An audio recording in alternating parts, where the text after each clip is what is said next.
প্ৰশংসা কৰয় তাৰা সবু সদা মনে অষ্টম অধ্যায় ছবি প্ৰহ্লাদ বৰ্ষৰ চেষ্টা অনুগুণগত যত আছে সবে প্ৰহ্লাদ তান মহামহিমা ভূষাৱে ভগৱন্ত বাসুদেৱ যাৰ মনে গছে সদা দেৱ ৰতি ভুলা ঈশ্বৰ পাৱে ৰাম সৰ্গিক মনে নামে ৰতি প্ৰহ্লাদৰ ভৈলাৱাতি ঈশ্বৰত তান মাত্ৰ মন বালক কালত যত কিৰা দৈৱ নামত দৈত সুতে এৰিলা যতন যেন জৰ উন্মত কৰা নানা শ্ৰেষ্ঠালত জগতকে দেখা হৰিময় কৃষ্ণ গাহে ধৰি আছে আপোনা কবিৰ পাছে নেদেখন্ত ভৈলা কৃষ্ণময় জগততে একো বস্তু নেদেখন্ত ঈশ্বৰে সবে আশা ব্যাপী বকি থকা সমত পুৰা কটু সময়ত বিষ্ণু পদ নিৰন্ত তথাপি সময় বেলা জলপান বাক্য বোলা এতে কতে চিত নাহি কয়া গোবিন্দ হৃদয়ত মনে সবে কৰি নিশেষ কাৰ্যত প্ৰৱৰ্তয় প্ৰেম ভৰে আতিশয় কোনো বেলা কান্দে তয় ধাৰে নিৰনেত্ৰ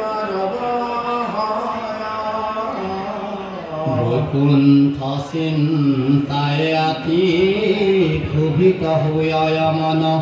চেতন নাথাকে তান গায় কৃষ্ণ কৃষ্ণ নৱম অধ্যায় দুলৰী প্ৰহ্লাদ প্ৰহ্লাদৰ কৃষ্ণ ভক্তি ঈশ্বৰ চিন্তন কৰন্ত ভগন তান ৰূপ দেখি মনে ৰৰম প্ৰহ্লাদ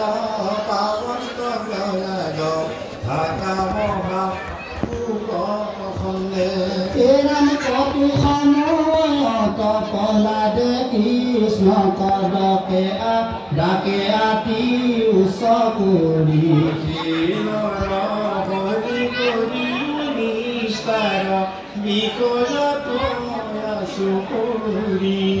ৰাম কদাচিতো হাকি তোলা খল খলি মায়া কজি নিলু বুলি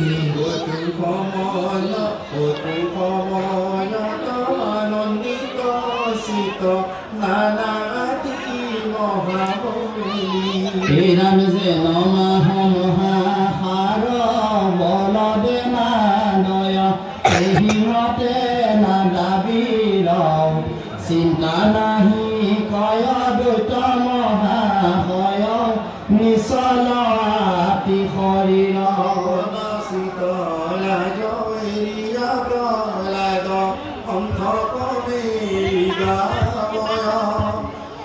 কৃষ্ণ বাপ সংসাৰৰ তাপ মুখ যেন নাপায় কতুলা জৰি নাচন্ত প্ৰহ্লাদে অংগী ভংগী আতি কৰি কদাচিত তান ভাৱনা কৰয় ঈশ্বৰক মনে ধৰি কৃষ্ণ কুন্ত কংখ কমাৰণ পুতনাৰ কুৱে কাল হৰিষ্ক মুষ্টিক চানুৰ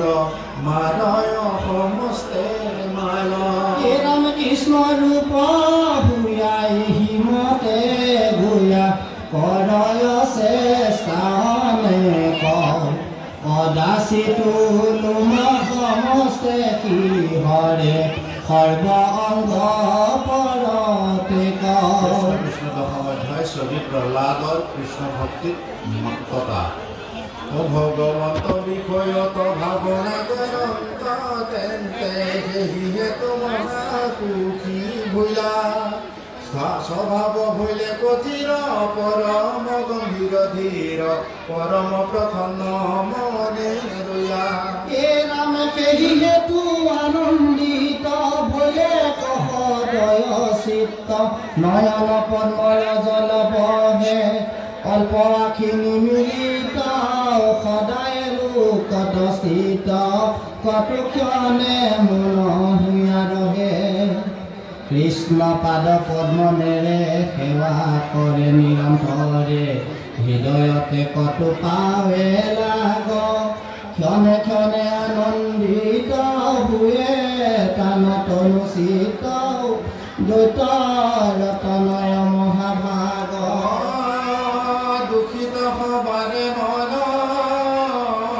দেখিত ভাগ ভাগৱন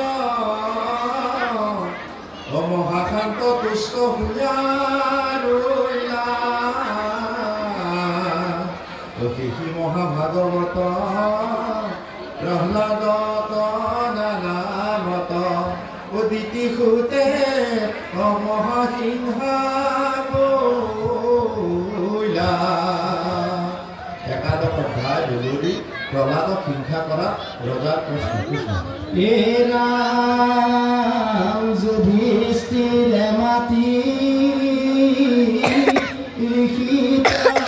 পুষ্পন্ত শুনিও কমহাভাগ কি কাৰণে নিজ পুত্ৰ প্ৰহ্লাদত কৰিলে কমহাৰাগ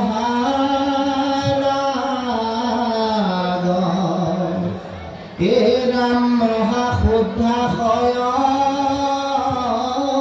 প্ৰহ্লাদ নিশ্চয়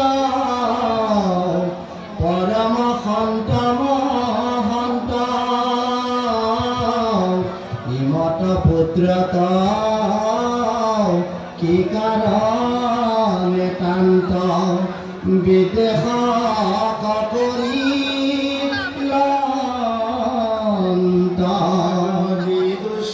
যদি দুষ্ট হয় নিজ পুত্ৰ আশায় তথাপি পিতৃগণ পুত্ৰত বৰ্ষণ কুইবে কহকাল ইহিষে যুক্তি বচন হে ৰাম যদি উপাৰম্ভ কৰে অতি দম্ভ তথাপি শিক্ষা দিবে কওঁ দুষ্ট পুত্ৰ গণ শিখাইলে সঘন নিশ্চয় ভাল হৈবে কওঁ যেন মহাশত্ৰু শত্ৰু কমালয় ইমত নোহিবে ব্যৱস্থা প্ৰহ্লাদ দিশাৱে মত পুত্ৰত কৰিলা বিদেশ যথা এ ৰাম দেৱতা গুৰু কপিতিত মাতিত সবাতে মহাভকত হিৰণ্যকশিপুৱে কমত পুত্ৰ কৰিলা দেশ সতত হে ৰাম ইটো কৌতূহল কথা গুৰু বাপ মোৰ আগে এৱে কহা পিতৃৰ পুত্ৰ বিদেশত কিয় মনত বৈল দুষ্মহ হে ৰাম সপ্তম স্কন্ধৰ 4 অধ্যায়ৰ এহি মানে কথা গৈল পঞ্চম অধ্যায় শুনাত পৰ পাছে যেন কথা বৈল শুনা সভাসদ ভাগৱত পদ সন্তৰ সংগে থাকিয়া ৰাম নাম বাণী সদা বোলা জানি তৱাতি কৰিয়া হে ৰাম ৰাম ৰাম মহাভাগৱত প্ৰহ্লাদ শ্ৰীমত শুনিলা সবে সমাজে ঈশ্বৰ ভকতি বিনে নগতি নাহি নাহিয়াত বাজে হে ৰাম প্ৰহ্লাদৰ যত ভাৱ ঈশ্বৰত এহিকে মূল ভকতি হেন জানি নৰ হোৱা শুদ্ধ মন ঈশ্বৰত কৰাৰতি হে ৰাম কৃষ্ণৰ নাম হৃদয়ত ধৰি এৰিও কন কাম কেশৱে কহয় সভা সদস্য